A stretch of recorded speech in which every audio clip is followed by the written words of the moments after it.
U.S. Secretary of War Pete Hegseth kicked off his visit to South Korea with a dramatic stop right at the world's most heavily fortified border, the Demilitarized Zone, or DMZ.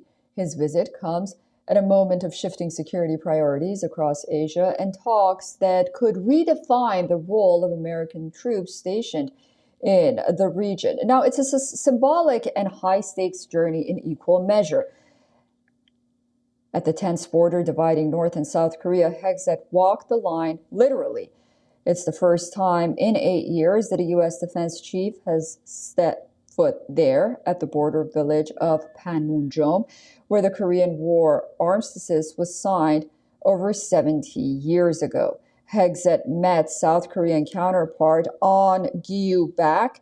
They will be holding critical talks tomorrow during their annual security consultative meeting, the top military forum of the two countries. Chairman of the Joint Chief of Staff of the two countries held their annual meeting today to discuss strategic and operational directions for their combined forces.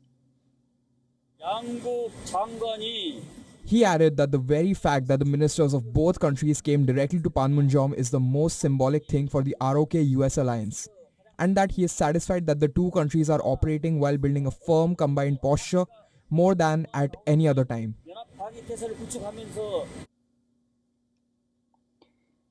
The future shape of America's military role in Asia could begin to take form this week. At stake, Washington's push to give its 28,500 troops in South Korea a more flexible regional mission that could see American forces operating beyond the Korean Peninsula, responding to border threats, including defending Taiwan and countering China's growing military reach. But Seoul has been cautious.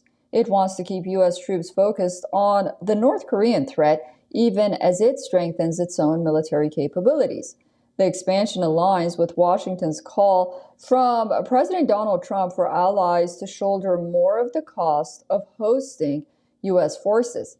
Hegseth's visit also sends a pointed message to Pyongyang, which continues to ramp up military tests and rejects dialogue appeal from both Trump and South Korean President Lee Jae-myung. Before arriving in Seoul, Hegseth met ASEAN counterparts in Malaysia and visited Vietnam. His visit is part of a broader regional tour aimed at building defense partnerships across the Indo-Pacific.